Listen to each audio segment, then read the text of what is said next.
Bonjour Éric Perrin. Bonjour Emmanuel. Alors merci de nous accueillir dans votre magnifique château Carbonieux que vous dirigez avec votre frère Philibert. Le château Carbonieux, un des plus grands vins de Bordeaux, les plus reconnus dans le monde, et surtout je sais que c'est un des plus grands domaines viticoles à Bordeaux. En effet, on a un vignoble qui s'étend sur pas loin d'une centaine d'hectares. Très bien. Vous savez, pour moi, si je suis ici au château Carbonieux, c'est pas par hasard. Quand j'étais très jeune, mon grand-père malheureusement venait de décéder et j'ai eu accès à sa cave. Et là, la première bouteille de Bordeaux à laquelle j'ai été confronté, c'était une bouteille de Château Carbonieux rouge 1982 que j'ai dégusté avec quelques amis. Encore une fois, j'étais très jeune et c'était la première bouteille de vin de toute ma vie. Donc je peux vous dire que c'est un souvenir incroyable. D'ailleurs, à un de mes grands anniversaires, nous avons rouvert une bouteille de 1982. C'était en 2012 exactement. Et je peux vous dire que le vin avait tout fait sauf être devenu un mauvais vin. Il s'était même embelli et c'était vraiment exceptionnel. Et 82 est un grand millésime à Bordeaux et curieusement, c'était aussi l'année de départ de mon grand-père. Ah bah, écoutez, voilà. Dans mon émission Grand Cru et Sommelier, on a l'habitude d'inviter des propriétaires de Grand Cru classés, prestigieux. Et quand j'ai commencé à travailler sur ma future visite au Château Carbonieux, j'ai discuté avec votre attaché de presse, Claire, et qui m'a dit quelque chose d'absolument incroyable. Vous savez, on a le magazine Chef et Bolide. Elle m'a dit que vous aviez une des plus belles et plus grandes collections de la région de Bordeaux d'automobiles classiques 100% française entre le début, la fin du dernier siècle et la moitié du XXe siècle. C'est pas la collection des frères Schlupp, mais Sur Bordeaux, sur on Bordeaux. est amoureux de vin et on est amoureux de voiture également, oui. On partage ces deux passions, oui. Et d'ailleurs, on vient de vous voir arriver au château Carbonieux avec votre magnifique Austin LA, qui fait pas partie de la collection, elle, mais c'est une voiture que vous conduisez presque tous les jours, j'ai entendu. Pas assez régulièrement, mais justement aujourd'hui on est assisté avec des ABS, avec des directions précises, avec de l'électronique. Et là il n'y a rien et c'est un plaisir de conduire, oui.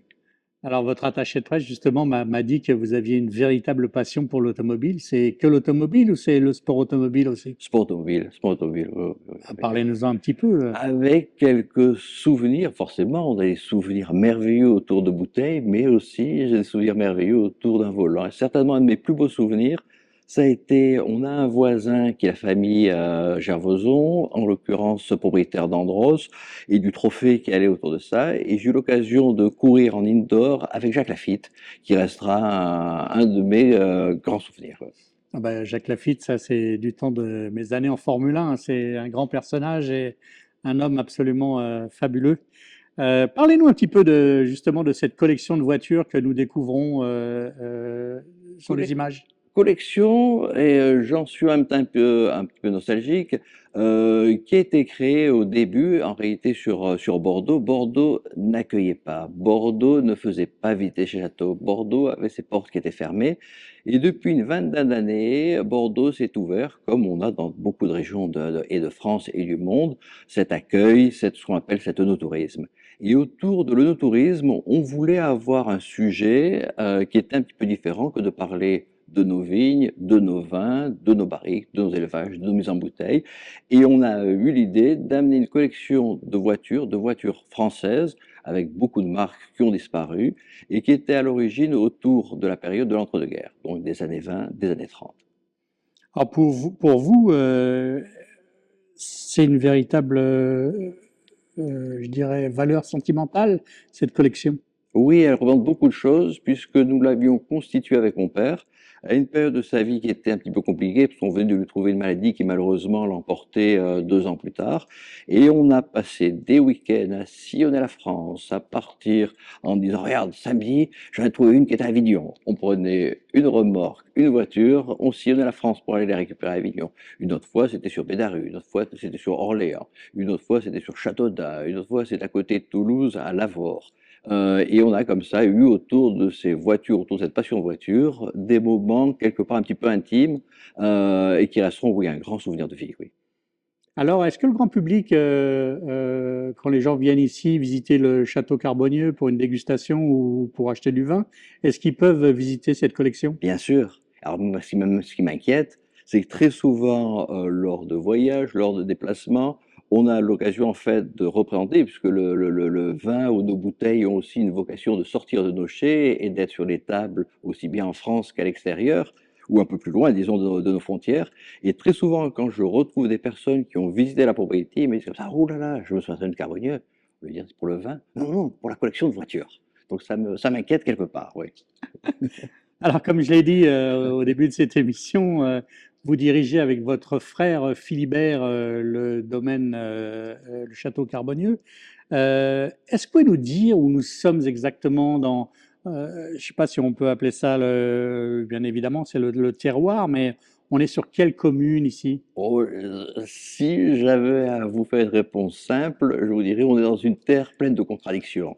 C'est-à-dire puisque nous sommes situés ici même, donc dans cette périphérie sud de la ville de Bordeaux, sur des vignobles qui ont été implantés par les Romains il n'y a pas loin de 20 siècles de cela, et Pessac-Léognan, on pourrait s'attendre à l'appellation la plus ancienne de Bordeaux par rapport à ces vignobles les plus anciens de Bordeaux, et on est l'appellation la plus jeune de Bordeaux. Et donc, autour de ces deux villes, Pessac, où on va retrouver quelques-uns de nos voisins très connus, comme Aubryon, Michaubrion, Pape Clément, et le reste des crus classés sont autour, en fait, les 11 restants sont autour de cette commune de Léognan, voilà. Alors, j'ai lu que le nom Carbonieux remontait au XIIIe siècle. Il y avait un véritable monsieur Carbonieux qui s'appelait Ramon Carbonieux, et c'est lui qui a défriché et mis en culture les terres ici pour la première fois. Pour ceux qui ne connaissent pas, donnez-nous un petit peu les grandes lignes de l'histoire du château Carbonieux. Et qui a donné son nom à ce lieu-dit de Carbonieux, enterré sur la commune de Léognan, et même fin XIIIe siècle, exactement en 1292, on retrouve une communauté de religieux, des moines bénédictins qui venaient de l'église Sainte-Croix de Bordeaux et qui produisent les premiers vins sous le nom de celui-ci, sous le nom de Carbonieux. Après ça, les moines quittent le domaine et pendant une longue période, cette propriété appartient à une famille de juristes qui s'appelait les Ferrons. Ferrons qui ont siégé au Parlement de Bordeaux, comme ça, de génération en génération. On racontait même qu'ils avaient réussi à s'octroyer quelques faveurs, puisque Bordeaux, ceinturé par des barrières, si on voulait accéder au port et vendre son vin, il fallait payer en fait une taxe, il fallait payer un octroi pour traverser en fait ces barrières. Et ces Ferrons siégeant au Parlement ont dit: oh, ça, nous, nos vins ici sur l'Orient, c'est pas la peine. Alors que des vins qui viennent d'un peu plus loin, du Basadé ou de Gascogne, eux, oui, eux, vous pouvez la faire payer. Voilà. Ces ferrons se retrouvent au début du XVIIIe siècle face à des problèmes familiaux, face à des problèmes financiers, et décident de se séparer de la propriété, et de façon curieuse, les mêmes moines qui étaient là 4 siècles auparavant rachètent ce domaine, et on retrouve un Don Galéa qui dirige la propriété jusqu'au moment de la Révolution française. Révolution française, les moines quittent, la propriété est vendue à la barre du tribunal de commerce de Bordeaux, exactement en fait en 1792, à un monsieur Bouchereau. Son fils s'était fait connaître, un François-Xavier, sur une collection pélographique qui a eu une renommée européenne avec une collection qui allait jusqu'à 1248 plants de vignes, cépages en fait différents. Eh bien, Cette collection, malheureusement, s'est éteinte avec le temps. Et après, qui arrive jusqu'à notre famille en 1956 par mon grand-père. oui, bah, et vous avez parlé de 1780 et quelques, juste un petit peu avant la Révolution française. Il y a une personne très célèbre qui est venue au château Carbonieux. C'est le troisième président des États-Unis. Il n'était pas encore président américain, Thomas Jefferson. Jefferson. Et je sais qu'il a marqué de son empreinte le château Carbonieux. Qui était autour de la politique, il avait une grande passion en fait pour les vins et se fait en fait organiser et quitte Paris en mars 1787 pour partir sur la Bourgogne, sur la vallée du Rhône, sur le Midi de la France et termine son tour à Bordeaux qui ne dure que 4 jours. Quelque part, on l'a considéré comme ce qui allait devenir plus tard la classification de 1855, faite sous l'égide ou sous la demande en fait de Napoléon III. Et autour de ce voyage, amoureux de vin, intéressé par la botanique, passionné par l'astrologie, Il se fait envoyer de sa propriété de Virginie, de Monticello, donc oui, en Virginie, dans des caisses en bois et conservées dans du sable humide, des noix de pacanier, de pécan, qui étaient les plus fraîches possibles. Et il fait une étude botanique et regarde sur les plantes qui étaient plantées, je veux dire, en vallée du Rhône, en Bourgogne, dans le Languedoc ou à Bordeaux, quelles vont-elles devenir après un an? Est-ce que la plante va mesurer quelques centimètres? Est-ce que les feuilles auront une largeur un peu plus importante? Et malheureusement, 2 ans après Révolution française, les moines quittent la propriété et Jefferson repart pour une nouvelle destinée sur les États-Unis, quoi, Bon, ce qui est bien, c'est qu'il est reparti avec quelques bouteilles. avec quelques bouteilles. Voilà. Alors, comme vous l'avez dit, c'est en 1956, c'est ça que votre grand-père rachète la propriété. Et même presque Et par hasard, ah ouais. j'avais une grand-mère qui aimait la ville, trouvait la région de Bordeaux sinistre, manquait de soleil. Il dit comme ça, non, regarde, si j'ai envie, je veux que quelque chose soit proche de Bordeaux. Avec aucune notion du terroir, aucune notion de la renommée de la propriété. Et avec même, on lui proposait en fait un premier dossier qui a été à la propriété de Rosan-Segla dans le Médoc. Et ami avec les voisins sur Rosan-Gassi, qui était là une famille qui est, rejette en fait le dossier. Il dit non, je veux Carbonieux parce que c'est proche de la ville. En un quart d'heure, je peux être en centre-ville. Voilà. Hmm. Ça a été la décision de l'époque. Ah, vous avez une famille absolument incroyable. J'ai eu la chance de rencontrer votre maman tout à l'heure, votre frère, votre fils. Oui, Voilà, donc c'est presque toute la famille qui travaille au château. j'ai eu la chance en fait d'avoir deux de mes fils, voilà, qui nous accompagnent. Un, donc Andrea, qui est l'œnologue, chargé de vinification depuis 2019, et passé dans des jolies maisons auparavant. Et Marc m'aide beaucoup plus en fait, voilà, sur les marchés, et après un quotidien avec mon frère, sur des échanges et des caractères. Mon frère adore l'interne, adore le quotidien, ce qui se passe en fait tous les jours en fait, sur la propriété. Alors que moi j'ai toujours aimé en fait l'externe, la vie de nos bouteilles quand elles partaient sur les marchés et accompagner les bouteilles auprès de nos consommateurs. Alors, Château Carbonieux, évidemment, c'est connu pour son grand vin blanc et le grand cru classé rouge. Mais vous faites d'autres vins au Château Carbonieux? Mais autour de Carbonieux, je vois avec mon frère, on a deux petites entités. Une qui s'appelle La Fontmenot, qui produit également des vins blancs et des vins rouges. Et moi, je m'occupe d'une propriété qui s'appelle Auvigno, également, qui produit en fait beaucoup plus de vins rouges et un tout petit peu de vin blanc. Voilà. Alors, comment se Sur le porte Carbonieux. le Château Carbonieux aujourd'hui? Non, se porte bien, se porte bien. Il est sûr que dans un angle, disons, d'avenir, ce dérèglement climatique nous inquiète. Vous voyez, on est aujourd'hui donc à la veille des vendanges, mais j'ai des souvenirs en fait d'enfance, vivant sur la propriété. On attendait avec impatience en fait la première cueillette. On avait des rentrées scolaires qui pouvaient se passer un 12, un 13, un 14 septembre. Et alors que l'on avait début de vendange, il est plutôt des 15, des 16, des 17 septembre. Vous voyez, on adorait venir auprès des cuves, ouvrir les robinets, goûter là, les premiers jus, et on était très frustrés parce qu'on avait toujours la rentrée scolaire qui se passait avant le début des vendanges. Très bien. Je sais que vous attachez beaucoup, vous venez de le dire, d'importance à l'écologie. Les vignes ici sont cultivées de façon durable et éco-responsable. Qu'est-ce que vous faites au château Carbonieux pour sauvegarder notre planète? Je ne vais pas vous dire que j'ai eu l'impression d'avoir connu trois vies dans notre vie, où au départ on considérait le technicien comme le roi de la propriété, donc on est très axé sur ce qui nous entoure, là, sur le côté en fait élaboration, transformation des raisins en vin, et après on a mis en place tout ce qu'on appelle en fait la gestion parcellaire. Forcément, si on voulait des vins de qualité, il fallait avoir des raisins de qualité. Donc des Cabernet Sauvignon issus de zones graveleuses et sur des vignes de 40 ans avaient une culture qui est différente que des Sauvignons blancs de 20 ans sur des argilo-calcaires. Et progressivement, dans cette dernière décennie, on s'est attaché à la protection de la planète, à l'environnemental. Et ce sujet est devenu primordial.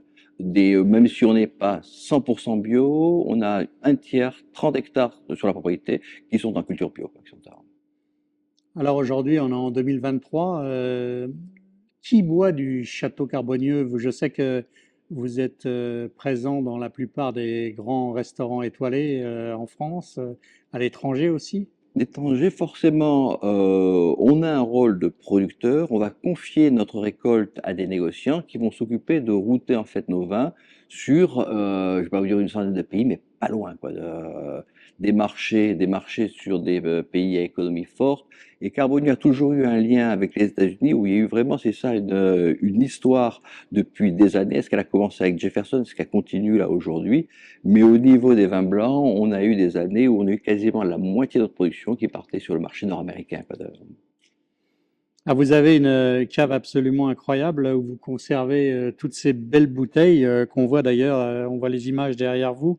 Qu'est-ce que c'est les plus grands millésimes du château Carbonieux? Je sais qu'on parle ici de cru du millénaire. Oui, et pour revenir un peu à nos propos précédents, c'est vrai que par les aléas climatiques, dans une décade, donc sur 10 ans, on avait un, deux grands millésimes. Si on parle des années 40, on parlera des 45, des 47. Dans les années 50, on avait des 55, des 59. Dans les années 60, des 61, des 66. On avait comme ça. Et on s'aperçoit qu'aujourd'hui, par le travail que l'on amène sur la vigne, par l'évolution du climat, par la précision que l'on a sur le travail du chai, finalement, je ne vais pas vous dire qu'il n'y a pas de mauvais millésime, mais pour moi, le dernier vrai millésime moyen, ça a été 2013. Mais De 2013, oui. 2013. Un grand millésime, qu'est-ce que c'est? Est-ce que c'est celui que je ferai demain? C'est possible, mais pour moi, c'est aussi un objet de partage. Et si j'ai une bonne bouteille dans un bel instant avec des amis que j'aime, si l'instant est beau, j'aime à le partager comme ça. Et j'aime à sublimer la bouteille comme ça, quoi. Alors, je sais que les amateurs de vin adorent venir ici au château Carbonieux, qui est d'ailleurs situé sur la route des vins en Grave et Sauternes. Euh, Parlez-moi un petit peu de cette offre œnotourisme, comme on dit aujourd'hui, qui est très intéressante. Ou bi même vous voyez, on est amoureux, amateur de vin. Moi j'ai en fait beaucoup aimé je veux dire, prendre des vacances autour de régions viticoles, visiter, connaître. Forcément, si des personnes ça m'est arrivé même des fois sur des moments complètement improbables. Je me souviens une fois ici, j'avais une canalisation qui avait lâché.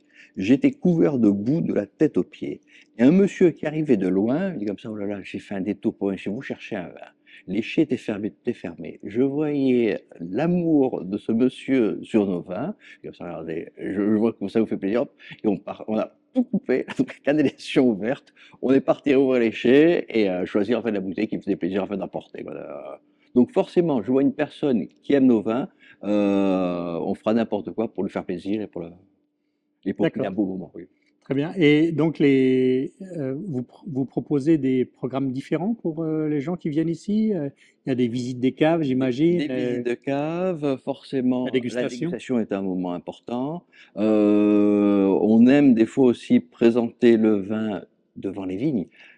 C'est un assemblage des expressions différentes issues d'expressions de cépages en fonction de différents terroirs. Comment on construit ça? Est-ce qu'on le construit un peu comme une petite œuvre d'art en fonction, par exemple, d'un Cabernet Sauvignon issu d'un haut de croupe par des expressions différentes qu'un Merlot issu d'une zone plus argilo-calcaire? Ça, plus ça, plus ça va faire synergie et l'ensemble sera plus agréable à déguster que chaque lot de façon en fait séparée, quoi. Donc expliquer comment on travaille, expliquer comment on monte un assemblage, ça fait toujours plaisir, oui. La dégustation, oui, c'est quelque chose de très important, hein. Mais et je vois même, parmi en fait, nos visiteurs, le niveau de connaissance aussi bien sur l'histoire des domaines, aussi bien sur les techniques d'unification, aussi bien, en fait, sur les méthodes qui sont appliquées dans le château, le niveau devient, en fait, de plus en plus haut, voilà. Alors les vendanges, ça commence demain matin apparemment. On est à la Euh, veille, Qu'est-ce qu'on peut souhaiter à votre famille et à ces vins pour le futur? toujours en fait de faire un beau millésime parce qu'on a forcément un moment d'incertitude avant de commencer et je peux vous dire un soulagement au moment où en fait c'est en fait le travail de toute une année. Donc forcément c'est le moment phare, le moment clé de la propriété de toute l'année, quoi. La récompense ou je vais pas vous dire la déception, non, parce qu'on est toujours content à la fin d'une vendange, quoi. C'est l'aboutissement en fait d'un travail, c'est l'aboutissement de toute une année. Non, il y a toujours une note positive en fait à la fin de la récolte. Ouais. Très bien, bah Eric, merci de m'avoir reçu ici au Château Carbonieux avec votre famille. Avec Bonne chance pour les vendanges et J'espère à très bientôt. Avec grand plaisir et à très bientôt, j'espère également, autour de bouteilles ou autour de volants. Voilà. Merci beaucoup.